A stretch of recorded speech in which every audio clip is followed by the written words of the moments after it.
बिस्मिल्लाहिर्रहमानिर्रहीम। अस्सलाम वालेकुम स्टूडेंट्स। सेकेंड ईयर की फ़िज़िक्स में आज हमारा टॉपिक है किरचॉफ्स रूल। और किरचॉफ रूल की ज़रूरत हमें क्यों पड़ती है। तो किरचॉफ एक फ़िज़िसिस्ट है जिसने कम्प्लेक्स नेटवर्क किसी भी ऐसे सर्किट को कहा जा सकता है जिसमें एक या एक से ज़्यादा वोल्टेज सोर्स मौजूद हों, रजिस्टर्स जो है वो मौजूद हों, तो एक सर्किट को एक नेटवर्क कहा जाता है। तो किरचॉफ रूल जो हैं वो ज़रूरी हैं किसी भी कम्प्लेक्स नेटवर्क को। कम्प्लेक्स नेटवर्क एक ऐसे नेटवर्क को कहा जाएगा जिसमें वोल्टेज सोर्स की तादाद एक से ज़्यादा हो सकती है और उसमें रजिस्टर जो हैं वो क्या हैं, कनेक्टेड हैं सीरीज़ और पैरेलल कॉन्फ़िगरेशन में। तो एक कम्प्लेक्स नेटवर्क जो है वो उसमें एक से ज़्यादा नोड्स हो सकते हैं, एक से ज़्यादा पॉइंट्स हो सकते हैं, एक से ज़्यादा लूप्स हो सकते हैं, यानी क्लोज्ड पाथ हो सकते हैं। इससे पहले हमने ओहम्स लॉ जो है वो डिस्कस किया और देखा ओहम्स लॉ बहुत यूज़फुल है अगर हमारे पास एक सिंपल सर्किट हो, यानी वो सीरीज़ कॉन्फ़िगरेशन में हो या पैरेलल कॉन्फ़िगरेशन में हो, तो आप बड़ी इजीली वहाँ पर ओहम्स लॉ अप्लाई करके उस सर्किट को सॉल्व कर लेते हैं। तो जहाँ पर कम्प्लेक्स नेटवर्क की बात आ जाएगी वहाँ पर हमें किरचॉफ्स रूल जो है वो इस्तेमाल करने पड़ेंगे। किरचॉफ के दो रूल्स हैं, जिसमें पहला रूल जिसको किरचॉफ फर्स्ट रूल भी कहा जाता है। इसके अलावा एक इसका अल्टरनेट नेम है किरचॉफ पॉइंट रूल। इसके अलावा इसको किरचॉफ नोड रूल भी कहा जाता है और इसके अलावा इसको किरचॉफ करंट रूल भी कहा जाता है। अब इसकी जो स्टेटमेंट है, कोई भी रूल होता है या लॉ होता है, सबसे पहले उसकी एक स्टेटमेंट होती है। इसकी स्टेटमेंट ये है, sum of all the currents meeting at a point in a circuit is always equal to 0। Sum को मैथमेटिकली रिप्रेजेंट करने के लिए सिग्मा इस्तेमाल किया है और करंट्स के लिए हम आई का सिंबल यूज़ करते आ रहे हैं। तो इसका मतलब है किरचॉफ फर्स्ट रूल की स्टेटमेंट क्या है कि किसी भी एक पॉइंट के ऊपर मिलने वाले तमाम करंट्स को जब आप जमा करेंगे उसका आंसर जो है वो ज़ीरो आएगा।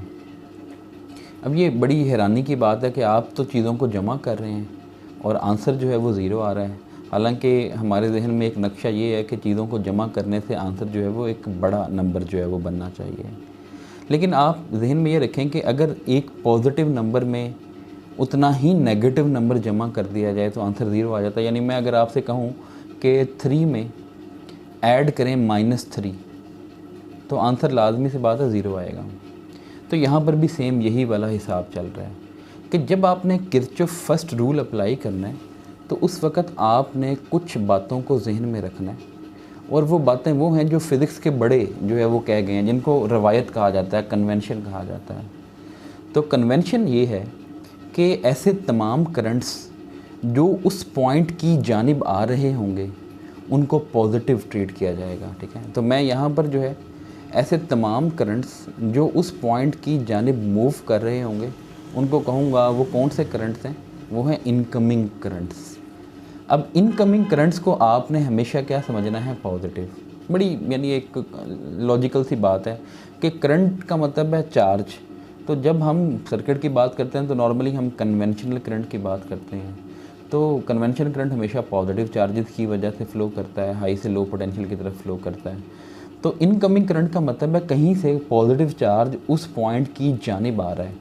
तो जब कोई चीज़ आपकी तरफ आ रही है तो इसका मतलब है चार्ज जो है उसको पॉजिटिव समझ लिया जाएगा। और दूसरा, आउटगोइंग करंट्स, यानी ऐसे तमाम करंट्स जो उस पॉइंट से अवे मूव कर रहे होंगे उनको क्या समझा जाएगा, उनको नेगेटिव समझा जाएगा। ठीक है, तो इसका मतलब है इनकमिंग करंट पॉजिटिव लेने हैं बाय कन्वेंशन और आउटगोइंग करंट्स जो है वो क्या होने हैं, नेगेटिव लेने हैं। अब हम अज्यूम कर लेते हैं कि हमारे पास एक कम्प्लेक्स सर्किट है जिसका कोई एक पॉइंट है हमारे पास। इस पॉइंट के ऊपर इस वक्त जो है वो आप ये समझें कुछ रजिस्टर्स जो है वो मिल रहे हैं। यानी ये जो रजिस्टर्स होते हैं नेटवर्क में या इलेक्ट्रिकल सर्किट्स में, इन रजिस्टर्स को या बैटरीज हों उनको ब्रांच कहा जाता है। तो कोई भी इलेक्ट्रिकल कंपोनेंट हो उसको ब्रांच कहा जाएगा। तो इसका मतलब आप ये कहेंगे इस पॉइंट के ऊपर 4 डिफरेंट ब्रांचेस जो है वो क्या कर रही हैं, मिल रही हैं। मैं ये कहता हूँ कि इस ब्रांच में कुछ करंट I1 है जो इस पॉइंट की जानिब मूव कर रहा है। इस दूसरी ब्रांच में यानी इस दूसरे रजिस्टर में कुछ करंट I2 है वो भी इसकी जानिब मूव कर रहा है। फिर ये तीसरी ब्रांच, इसमें जो करंट है वो है I3 और वो इससे अवे मूव कर रहा है यानी इस पॉइंट से दूर जा रहा है। और इसी तरह से इस ब्रांच में जो करंट है वो I4 है और वो भी इस पॉइंट से दूर की जानिब जा रहा है। तो हमने अब अप्लाई करना है किरचॉफ फर्स्ट रूल इस पॉइंट के ऊपर, इस नोड के ऊपर। अब आप ये जो मैं एक वर्ड इस्तेमाल कर रहा हूँ नोड ऐसे पॉइंट को कहा जाता है जहाँ पर दो या दो से ज़्यादा ब्रांचेस मिल रही हों, यानी कोई से भी दो या दो से ज़्यादा कंपोनेंट्स या इलेक्ट्रिकल रेजिस्टर्स और बैटरीज जहाँ पर मिलेंगी उस पॉइंट को नोड कहा जाएगा। तो ये यहाँ पर नोड है। तो इस नोड के ऊपर 4 करंट्स मिल रहे हैं। हमने इन चारों करंट्स को सम अप करना है और इनका जो आंसर होना चाहिए वो 0 के बराबर आना चाहिए। अब हम कह चुके हैं कि जो करंट्स इसकी तरफ आ रहे हैं उनको पॉजिटिव समझा जाएगा और जो करंट्स इससे दूर जा रहे हैं उनको नेगेटिव समझा जाएगा। तो हम इन चारों करंट्स को जो है वो क्या कर लेते हैं, 0 सम अप करके 0 कर देते हैं। तो I1 इसकी तरफ आ रहा था, I2 इसकी तरफ आ रहा था, दोनों को पॉजिटिव समझा। I3 और I4 दोनों इससे अवे जा रहे थे तो दोनों को नेगेटिव समझा और आपने जो है वो सम अप करके 0 लिख दिया। अब आप इसको जो है वो कुछ रीअरेंज कर सकते हैं, यानी नेगेटिव साइन से जान छुड़वा लेते हैं हम, तो इनको दूसरी साइड पे ले जाते हैं इक्वेशन की। अब आप देखें इस यही वाली जो स्टेटमेंट जिसको हमने कहा था sum of all the currents meeting at a point is always 0। अब उसमें देखें हमने इसको थोड़ा सा उसी रूल को इस्तेमाल किया है और रूल को इस्तेमाल करके हमने इक्वेशन को एक नई शक्ल दे दी है। अब इस इक्वेशन में जो लेफ़्ट साइड पे दोनों करंट्स का सम है ये क्या है, ये वो करंट्स हैं जो इस पॉइंट की जानिब जा रहे हैं और राइट साइड पे भी 2 करंट्स हैं, ये वो करंट्स हैं जो इससे दूर जा रहे हैं।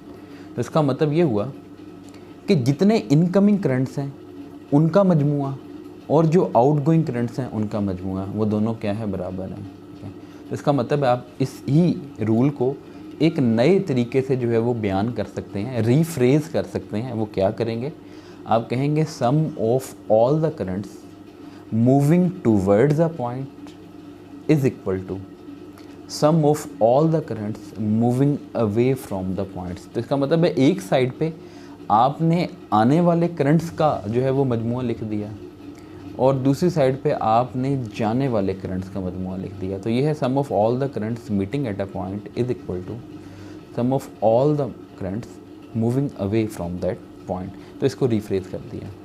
अब ये जो किरचॉफ फर्स्ट रूल है एक्चुअली में ये है law of conservation of charge, क्योंकि करंट जो है वो एक्चुअली में होता क्या है, वो चार्ज का ही फ्लो होता है। तो इसका मतलब है ये है law of conservation of charge. अब law of conservation of charge भी सेम यही वाली चीज़ है। आप कहेंगे sum of all the charges moving towards a point is equal to sum of all the charges moving away from the point, लेकिन एक कंडीशन साथ लगा लेंगे। ठीक है, कंडीशन ये लगाएंगे कि उस पॉइंट के ऊपर कोई सिंक मौजूद नहीं होनी चाहिए। सिंक का मतलब है कि उस पॉइंट के ऊपर कोई ऐसी जगह मौजूद ना हो, यानी उस पॉइंट के ऊपर कोई ऐसी चीज़ मौजूद ना हो जो चार्जेस को जज़ब करती हो। नो सिंक, सिंक का मतलब ये होता है ना, आप जानते हैं वाटर सिंक होता है या ड्रेन होता है, वो क्या होता है जहाँ से पानी को आप क्या करते हैं, ज़ाया करते हैं। ठीक है, ड्रेन की तरफ भेजते हैं। तो सिंक भी ऐसी चीज़ है, यानी आप ये समझें कि ये सिंक एक ऐसा गड़ा है जो चार्जेस को खा सकता है। तो हमने कहा कि इस पॉइंट के ऊपर चार्जेस को खाने वाली कोई बला मौजूद नहीं है, यानी जितने चार्जेस इधर आएंगे वो ऑटोमेटिकली यहाँ से जो है वो क्या कर जाएंगे, दूर चले जाएंगे। तो ये है किरचॉफ फर्स्ट रूल। इसकी बेसिस क्या है, law of conservation of electric charge है और स्टेटमेंट क्या है, sum of all the currents meeting at a point in a circuit is always 0, या उसको रीफ्रेज कर दें sum of all the currents moving towards the point is equal to sum of all the currents moving away from that point. तो ये Kirchhoff first rule जिसको हमने detail से study किया। नेक्स्ट हम डिस्कशन करते हैं अब किरचॉफ सेकंड रूल की। जैसे हमने फर्स्ट रूल पढ़ा कि वो है law of conservation of charge. ये जो सेकंड रूल है ये एक्चुअली में law of conservation of energy के ऊपर बेस्ड है। और ओबियसली इलेक्ट्रिकल सर्किट है तो इलेक्ट्रिकल एनर्जी की ही हम क्या करेंगे, बात करेंगे। तो law of conservation of energy का मतलब क्या है कि जिस एनर्जी को आप ना तो खुद से जनरेट करते हैं, ना ही जो है वो उसको डिस्ट्रॉय कर सकते हैं। टोटल अमाउंट ऑफ एनर्जी क्या रहनी है, कांस्टेंट रहनी है। या यूँ कह दें कि जितनी आपके पास एनर्जी की एक फॉर्म होगी, वही एनर्जी की जो अमाउंट है वो किसी दूसरी फॉर्म में क्या हो सकती है, कन्वर्ट हो सकती है। अब हम law of conservation of energy apply करने से पहले जो है वो एक सर्किट जो है वो कंसिडर कर लेते हैं। ये एक सिंगल लूप सर्किट है। लूप किसे कहा जाता है? लूप एक क्लोज्ड पाथ को कहा जाता है, ठीक है। यानी एक ऐसा पाथ जिसमें आप जिस पॉइंट से चले हैं उसी पॉइंट पे क्या आ गए हैं, वापस आ गए हैं, ठीक है। तो ये लूप है जिसमें E1 और E2 दो एनर्जी सोर्सेज हैं, DC सोर्स हैं, और दो रजिस्टर्स हैं R1 और R2। हमने इससे पहले वाला टॉपिक जो पढ़ा EMF और पोटेंशियल डिफरेंस, उसमें हमने देखा कि बैटरी का क्या काम है। बैटरी का काम होता है नॉर्मल एनर्जी को सप्लाई करना, ठीक है, यानी चार्जेस को लो पोटेंशियल से हाई पोटेंशियल की तरफ मूव करना, ठीक है। और रजिस्टर नॉर्मली क्या होते हैं कि वो एनर्जी को कंज्यूम करते हैं, वो एनर्जी जो किसी बैटरी ने प्रोवाइड की होती है। और एनर्जी को कंज्यूम करने का मतलब ये नहीं है कि वो एनर्जी ज़ाया कर देते हैं या डिस्ट्रॉय कर देते हैं, यानी एक्चुअली में वो एनर्जी को किसी और फॉर्म में क्या कर देते हैं, कन्वर्ट कर देते हैं। मतलब अगर कार्बन फिल्म रजिस्टर्स होंगे तो वो एनर्जी को हीट की फॉर्म में क्या कर देते हैं, कन्वर्ट कर देते हैं। ओबियसली वो हीट फिर यूज़फुल नहीं होती, इसलिए हम कहते हैं कि एनर्जी डिसिपेट हो गई है, ठीक है। लेकिन ये नहीं कह सकते कि एनर्जी डिस्ट्रॉय हो गई है, ठीक है। तो हम कहेंगे energy in the form of heat जो है वो डिसिपेट हो गई है। तो सबसे पहली बात कि इस सर्किट के अंदर एक करंट जो है वो क्या होगा, पास करेगा। अब करंट की डायरेक्शन जो है वो कैसे पता चलेगी? दो बैटरीज हैं। अगर आप अज्यूम कर लें कि जो बैटरी E1 है इसका पोटेंशियल ज़्यादा है E2 के मुकाबले में, इसका मतलब ये पावरफुल बैटरी है, तो करंट हमेशा हाई पोटेंशियल से लो पोटेंशियल की तरफ हम कंसिडर करते आ रहे हैं, कन्वेंशनल करंट को वो करते आ रहे हैं कंसिडर। तो वो सर्किट में हमेशा हाई पोटेंशियल से क्या करता है, लो पोटेंशियल वाले पॉइंट की तरफ मूव करता है। तो लाजमी सी बात है इस वक्त अगर E1 E2 से ज़्यादा है तो करंट की डायरेक्शन कुछ इस तरह से होगी कि वो E1 से जो है वो ओरिजिनेट होगा, यानी ये समझें कि इसके पॉजिटिव से जो है वो मूव कर रहे हैं। इस करंट को हम लेबल कर देते हैं कि ये करंट जो है वो I है। अब देखें, सबसे पहली बात, आप जब भी किरचॉफ सेकंड रूल लिखेंगे, ठीक है, आप ये ज़ूम करेंगे कि यहाँ पर अगर करंट फ्लो कर रहा है तो वो करंट एक्चुअली में करंट नहीं है। आप ये समझें कि एक्चुअली में यहाँ पर क्या चीज़ पास कर रही है, यहाँ पर जो है वो कोई ना कोई चार्ज जो है वो पास कर रहा है। डेल्टा Q मैं कह देता हूँ कि चार्ज की अमाउंट है जो इस सर्किट में सर्कुलेट कर रही है। जब ये चार्ज इस पॉइंट से, इस पॉइंट को मैं A कह देता हूँ, इस पॉइंट से इस पॉइंट की तरफ आएगा, A से कहाँ पर, B की तरफ, तो ये बैटरी के नेगेटिव टर्मिनल से बैटरी के पॉजिटिव टर्मिनल की तरफ आ रहा है, यानी लो पोटेंशियल से हाई पोटेंशियल की तरफ आ रहा है। इसका मतलब है ये एनर्जी गेन करेगा। और एनर्जी गेन कैसे करेगा? आपने ये पढ़ा हुआ है, जो EMF होती है वो किसके बराबर होती है?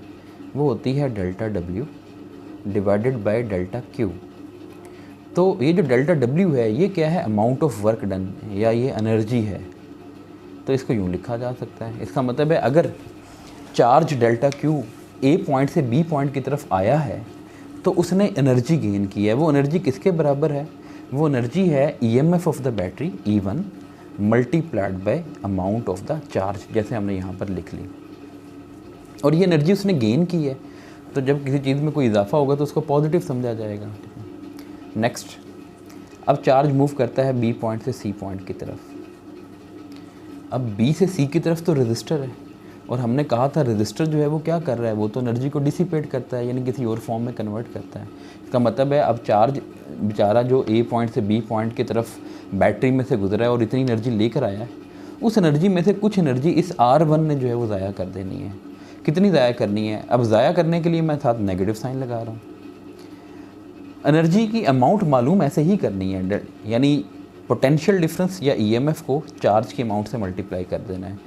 तो जब वो R1 में से करंट गुजरेगा I, तो कितना पोटेंशियल डिफरेंस एग्जिस्ट करेगा B और C के दरमियान? वो होगा I into R1, Ohm's law से निकाल लें, multiplied by delta Q। Next हम जाते हैं C से D की तरफ।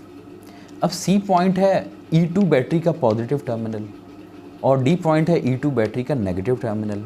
अब तो आप हाई से लो की तरफ आ रहे हैं। जब आप लो से हाई की तरफ गए थे तो आपने एनर्जी गेन की थी। अब अगर आप हाई से लो की तरफ आ रहे हैं तो आप एनर्जी क्या करेंगे, लूज़ करेंगे। और वो एनर्जी लूज़ का मतलब है नेगेटिव साइन। कितनी एनर्जी लूज़ करेंगे, इसी फार्मूले से निकालें कि सी और डी के दरमियान जो पोटेंशियल डिफरेंस है वो है E2 के बराबर और चार्ज की अमाउंट किसके बराबर है, डेल्टा क्यू। फिर आप डी पॉइंट से ई पॉइंट की तरफ आ जाएं। तो जब आप डी से ई की तरफ आएंगे, दरमियान में एक रजिस्टर आपको दिखाई दे रहा है। रजिस्टर की वैल्यू है R2, इसमें से करंट पास कर रहा है I। तो कितना पोटेंशियल ड्रॉप होगा, वो होगा IR2। पोटेंशियल ड्रॉप हो रहा है तो नेगेटिव साइन, वही एनर्जी डिसिपेट करनी है इसने, multiplied by delta Q is equal to 0।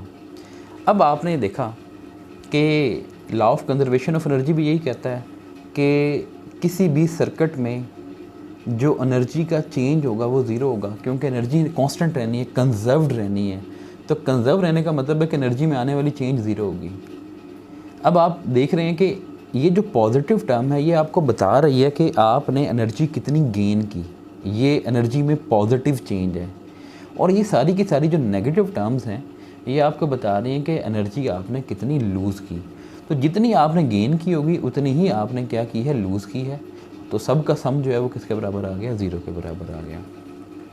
सारों में डेल्टा क्यू कॉमन आ रहा है। डेल्टा क्यू कॉमन आके दूसरी साइड पे जाके अगर डिवाइड हो जाएगा तो हमारे पास आंसर सिर्फ इतना बचेगा, E1 minus IR1 minus E2 minus IR2 is equal to 0। अब मैं इसी को कुछ इस तरह से लिख लेता हूँ, E1 minus E2 is equal to IR1 plus IR2। अब ये जो ऊपर वाली इक्वेशन है, इस इक्वेशन को मैंने मैथमेटिकल शक्ल देनी है, ठीक है। वो मैथमेटिकल शक्ल मैं क्या दूंगा, मैं कहूँगा sum of all the potential changes in a closed loop circuit is always equal to 0। इसका मतलब है कि सर्किट में जितनी भी पोटेंशियल चेंजेस हुई हैं उन सब को जब आप जमा करेंगे तो आंसर क्या आ जाएगा, 0 आ जाएगा। अब आप देखें कुछ पोटेंशियल चेंजेस पॉजिटिव हैं और कुछ पोटेंशियल चेंजेस जो है वो क्या है, नेगेटिव हैं, ठीक है। कौन सी पॉजिटिव हैं और कौन सी नेगेटिव हैं उनको हम अभी डिस्कस करते हैं कुछ देर तक। मैंने इसी इक्वेशन को थोड़ा सा रीफ्रेज किया। अब देखें एक साइड पे दोनों बैटरीज पड़ी हुई हैं और दूसरी साइड पे पहले रजिस्टर में ड्रॉप होने वाला वोल्टेज है और दूसरे रजिस्टर में ड्रॉप होने वाला वोल्टेज है। मैं इसको यूँ भी कह सकता हूँ कि एक साइड पे मैंने क्या चीज़ लिख ली है, एक साइड पे मैंने तमाम EMFs का मजमूआ लिख लिया है और एक साइड पे मैंने क्या चीज़ लिख ली है, तमाम वोल्टेज ड्रॉप्स का जो है वो क्या कर लिया है, मजमूआ लिख लिया है। तो दोनों क्या होंगे, बराबर होंगे। अब आप में से कोई ये सवाल भी पूछ सकता है कि सर आप तो कह रहे हैं सम ऑफ ऑल द EMFs, लेकिन यहाँ पर तो सम नहीं है, यहाँ पर तो जो है वो डिफरेंस नज़र आ रहा है। तो बज़ाहिर ये डिफरेंस नज़र आ रहा है, लेकिन आप इसको यूँ लिख सकते हैं E1 plus minus E2 is equal to IR1 plus IR2। E1 का मतलब है पहले का EMF, E2 का मतलब है दूसरी बैटरी का EMF। लेकिन साथ नेगेटिव साइन क्यों है? नेगेटिव साइन इसलिए ये है कि इस बैटरी का पॉजिटिव टर्मिनल इस बैटरी के पॉजिटिव टर्मिनल के साथ मिल रहा है और आप जानते हैं पॉजिटिव को क्या करेगा, अपोज करेगा। तो बेशक ये एक ही लूप में लगी हुई है दोनों बैटरीज, लेकिन ये एक दूसरे की मदद नहीं कर रही, ये एक दूसरे की मुखालफत कर रही हैं। इसे कहते हैं अपोजिंग कन्फिग्रेशन। तो इसलिए यहाँ पर जो है वो नेगेटिव साइन जो है वो आ गया। अगर ये उल्ट होता ना, अगर ऐसा होता कि ये जो दूसरी बैटरी है कुछ यूँ लगी हुई होती कि इसका नेगेटिव टर्मिनल पहली बैटरी के पॉजिटिव टर्मिनल से जोड़ा होता, तो फिर यहाँ पर माइनस साइन ना आता, फिर प्लस आता, क्योंकि पॉजिटिव नेगेटिव को क्या करता है, एड करता है, हेल्प करता है, ठीक है, अट्रैक्ट करता है, यूँ कह लें आप। तो इसका मतलब ये हुआ कि EMFs क्या हैं, EMF का मतलब है एनर्जी सप्लाई करना, वोल्टेज ड्रॉप का मतलब है एनर्जी को क्या करना, इस्तेमाल करना, डिसिपेट करना। तो एक साइड पे वो चीज़ रख दी जो आप दे रहे हैं, इनपुट दे रहे हैं, समझे यहाँ पर, और एक साइड पे वो चीज़ है जो आपको आउटपुट के तौर पे मिल रही है। तो इनपुट और आउटपुट्स जो हैं वो बराबर हैं। ऐसा नहीं हो सकता कि आप 10 जूल एनर्जी दें और ख़र्च होने वाली एनर्जी जो है वो 8 जूल हो, ठीक है। सारी जितनी एनर्जी आप खर्च करेंगे उन सब का मजमुआ उसके बराबर होगा जो एनर्जी आपको मिली है। तो इसको यूँ भी लिखा जा सकता है, sum of all the potential changes in a closed loop circuit is 0, या sum of all the EMFs is equal to sum of all the potential drops in a closed loop circuit. तो आप इसको यूँ कह सकते हैं, ठीक है। अब बात आती है पोटेंशियल चेंजेस की। किसी चीज़ में जो चेंज है वो दो तरह का होता है, या पॉजिटिव तब्दीली होती है या नेगेटिव तब्दीली होती है, ठीक है।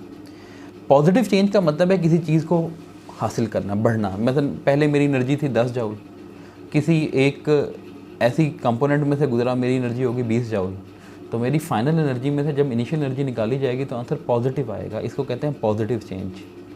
और इसी तरह इस दूसरे के ऑपोजिट किया जा सकता है कि अगर पहले एनर्जी ज़्यादा थी, बाद में एनर्जी कम हो गई, तो एनर्जी में आने वाली जो तब्दीली होगी, चेंज होगी, वो नेगेटिव होगी। अब इस सर्किट में देखें दो तरह के जो है वो कंपोनेंट्स हैं। वो दो तरह के कंपोनेंट्स कौन कौन से हैं? या तो बैटरी है, या जो है वो उस सर्किट के अंदर क्या मौजूद हैं, रेजिस्टर्स मौजूद हैं। बैटरी, आप सर्किट में देखें, या तो आप बैटरी के नेगेटिव से पॉजिटिव टर्मिनल की तरफ मूव कर सकते हैं, या बैटरी के पॉजिटिव से नेगेटिव की तरफ मूव करते हैं। तो जब भी आप किसी बैटरी में मूव करें और आप मूव करें पॉजिटिव टर्मिनल से नेगेटिव टर्मिनल की तरफ, जैसे C से आप D की तरफ, तो आप पॉजिटिव से कहाँ पर जा रहे हैं, नेगेटिव की तरफ, तो उस वक्त जो पोटेंशियल चेंज आएगी वो हमेशा क्या समझी जाएगी, नेगेटिव। इसीलिए इस सर्किट में आपको E2 के साथ कौन सा साइन नज़र आ रहा है, माइनस का साइन नज़र आ रहा है। और इसी तरह अगर आप किसी बैटरी में से गुजरें और आप बैटरी के नेगेटिव टर्मिनल से पॉजिटिव की तरफ मूव करें, जैसे हम A से कहाँ पर मूव कर रहे हैं, B की तरफ, तो नेगेटिव से कहाँ पर मूव कर रहे हैं, पॉजिटिव की तरफ, तो आप एनर्जी क्या है वो क्या करेंगे, गेन करेंगे। और पोटेंशियल में जो चेंज आएगी वो भी क्या आएगी, पॉजिटिव आएगी। तो ये चीज़ है कि जब आप हाई से लो की तरफ जा रहे हैं तो लाजमी सी बात है आप नीचे गिर रहे हैं, तो इसका मतलब है पोटेंशियल में जो चेंज आ रही है वो नेगेटिव है। जब आप लो से हाई की तरफ जा रहे हैं इसका मतलब आप छत के ऊपर जा रहे हैं, ऊपर की तरफ जा रहे हैं, तो पोटेंशियल में जो चेंज आएगी वो पॉजिटिव आएगी। अब दूसरी बात, रेजिस्टर। अगर आप रेजिस्टर के अक्रॉस पोटेंशियल ड्रॉप मालूम करना चाहते हैं तो वो दो तरह से हो सकता है। अगर आप in the direction of current मालूम करेंगे, जैसे आप B से C की तरफ जाएंगे तो आप देख रहे हैं करंट की डायरेक्शन भी B से कहाँ पर है, C की तरफ है, तो इसका मतलब आप मूव कर रहे हैं in the direction of current. In the direction of current हमेशा पोटेंशियल चेंज नेगेटिव आती है। अब उसकी वजह पूछी जा सकती है, तो वजह ये है कि हम सर्किट को सॉल्व करने के लिए कन्वेंशनल करंट जो है वो असाइन करते हैं सर्किट में, और आप जानते हैं कन्वेंशनल करंट तो हमेशा हाई से लो की तरफ होता है। तो इसका मतलब है अगर आप B से C की तरफ जा रहे हैं, करंट भी B से C की तरफ है, तो इसका मतलब है B पॉइंट हाई पोटेंशियल पे है और C पॉइंट लो पोटेंशियल पे, करंट तो हाई से लो की तरफ ही जाएगा। तो इसका मतलब है कि जब आप B से C की तरफ जाएंगे तो आप हाई से लो की तरफ जाएंगे, और हाई से लो की तरफ जाएंगे तो आप लाजमी से बात है एनर्जी लूज़ करेंगे, तो पोटेंशियल में आने वाला चेंज नेगेटिव होगा। और दूसरी बात, हो सकता है कि आप करंट के बिल्कुल ऑपोजिट मूव करें, तो आप यहाँ पर लिखेंगे opposite to the direction of current. तो जब करंट की डायरेक्शन के ऑपोजिट मूव करेंगे तो उस वक़्त करंट तो मूव कर रहा था हाई से लो, हम करंट के उल्ट जा रहे हैं, इसका मतलब है हम लो से कहाँ पर जा रहे हैं, हाई की तरफ जा रहे हैं। तो उस वक़्त जो है वो आप एनर्जी गेन कर रहे हैं, तो पोटेंशियल में आने वाला चेंज क्या होगा, पॉजिटिव होगा। तो आपने इन कन्वेंशंस को, बैटरी के लिए ये दो कन्वेंशंस और रजिस्टर के लिए ये दो कन्वेंशंस, इनको याद रखना है, और इनको याद करके आप क्या कर सकते हैं, किसी भी सर्किट को ईज़िली सॉल्व कर सकते हैं। तो ये आज का हमारा टॉपिक था। इस टॉपिक को अच्छी तरह से पढ़िएगा, बुक से रिवाइज़ कीजिएगा। अगर आपके जहन में कोई क्वेश्चन हो तो वो आप क्वेश्चन पूछ सकते हैं। अपना ख्याल रखिएगा।